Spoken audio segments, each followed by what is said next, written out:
So the question is evil necessary? And what's been discussed for, actually since the time of Plato, is the idea of a dialectic. And what that means is we are always functioning on a dual level. So, for example, if you have a sound that's loud, how do you know if it's loud? Unless you understand what a soft sound is. Okay? So, bright requires dull.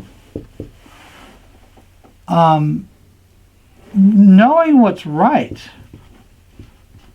requires a sense of knowing what's wrong. Now, this doesn't mean that it's expressed. No one's going to agree to the content of what's right and wrong, but we do know they exist. At least in our own minds, they exist. So it's the idea of right that we're talking about, and the idea of wrong. But in order to know one, you have to know the other. So if we do know evil, we have to have a sense of, say, righteousness. Something that is in the opposite of what it is to be evil, in order to understand the two. Because what we do is, the way we live is we take the two, and this is where we function. We collapse the two together. And so this is Tom. This is Tom's attitude about righteousness and evil. But it's come together as one. So now Tom, we like Tom, he's a great guy. That's where he lands, say, between the two. So what makes evil necessary on this side, on this one level, is that's the only way to know what righteousness is. There's got to be wrong, dull, soft in order to understand those. But there's another aspect when it comes to evil. When two fighters enter the ring, they both want to win. And they'll want to win, they have practiced, and it's good if each boxer wins, but not to the other boxer. War is the same way. So if you're America, you want to win, and that's good. But if you're Germany, that's bad. And what one country does is evil, but only in the eyes of the opponent. So when it comes to actually the essence of what it is to be evil is when two rights come in conflict. And that's evil. And that's all it is.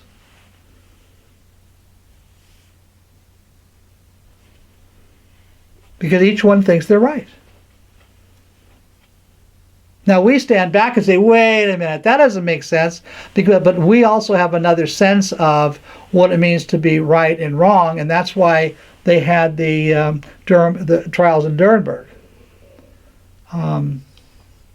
Because there's something else going on, and they committed crimes of humanity.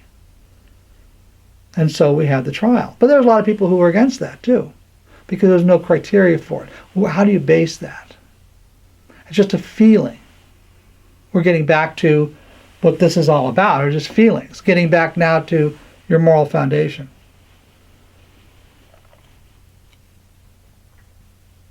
So what do you think of that?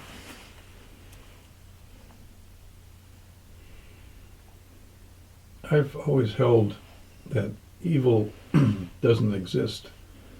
Really, it's in people's minds, and they say it's evil. They call it evil. But there really, in my mind, there really isn't any evil. Which, now that I'm talking about it, I would have to say then there's no righteousness, there's no goodness either. Right, exactly. No, that's really true. Yeah, it's all what you call it. And it's like there's really nothing going on out there other than what we say is going on. Exactly. But we have to say something. Yeah, exactly. And that's where you get tripped up. So how does that relate to justice? Justice has its own sense of what evil is because it's based on harmony. It generates harmony, a sense of fairness, and what is beyond that or in contradiction, that's the evil. So anything that is perceived as not fair Right. or is out of harmony or balance is perceived as evil. That's right. So he brought up an illustration of Nuremberg. So what happens in war is pretty horrific. And you've heard the statement, all is fair in love and war. But there's something about World War II and people's interpretation of what took place on the German side that required something more. Because as he said, there was a feeling of, this is just way out there what took place. So we better have an after-war trial and talk about how unfair or fair something was. We have to do something because this is just too horrific. So I can videotape you. I don't think I'm able to Okay. say the whole thing again.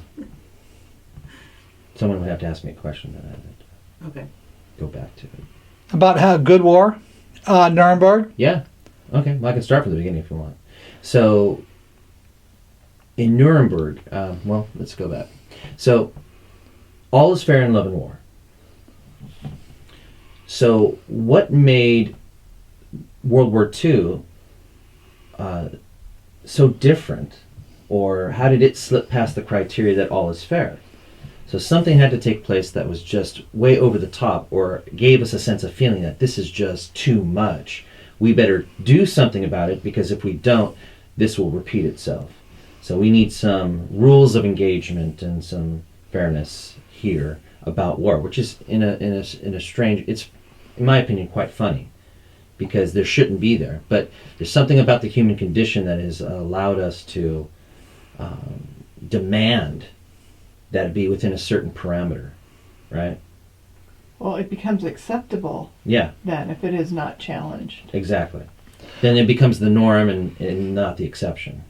But another perspective is, what if you had, say, a wife and a husband and 3 kids that didn't get along, the siblings that didn't get along in the house, fought all the time.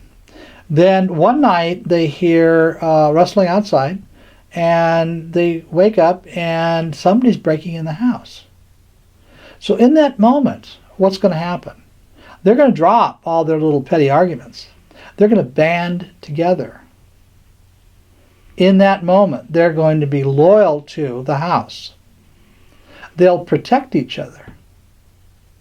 So you could see there's a huge advantage to that act of breaking in, as it bonds the people inside. War does the same.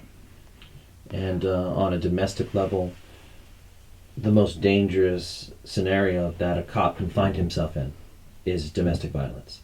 So you have this couple in a relationship that are beating each other up. The cop comes to help and intervene, and let's say he grabs the husband to restrain him. Now the wife flips. He's mine to beat, not yours. Right. And now both the couple are united in their stand against the police officer. I think Reagan said that during his term as president. He, probably in the UN or something, with Kennedy, asked the audience what would happen if we were invaded by Martians, Yeah. alien The people. same thing. Yes, yes. And that was it could trigger to perhaps exactly Same thing. Yeah, Yeah, really interesting. yeah. So what happens is leaders actually initiate wars for that very reason sometimes. It's bringing all the citizens together in some way. Polarizing. Polarizing. A polarizing event. Common cause. Yeah. Anything else on this? So all this means is that in order to know what righteousness is, evil has to exist. If there's tall, there has to be short. If there's wet, there's dry. If there's rough, there's smooth. That's all. Is there an 80-20 principle to it? Or is it 50-50? No. On that, no. That's interesting. Where what's static in the mind of the person is. Tom has an idea of what evil is, and Tom has an idea of something happened that he can call evil, and only him. Over here is that was righteous, and he can define that. And so that's in that instance, that's got a foundation to it. Now, where he stands between the two, if he can justify some of the evil and turn his back on some of the righteousness and make a choice, then that becomes, in a sense, Tom's identity. So he is further over here, siding with the righteousness. He says, that's where I'm going to stand on this issue. And what it is the act of self-creation, which occurs in every decision you make. Constantly. But what it's doing is always validating who you are.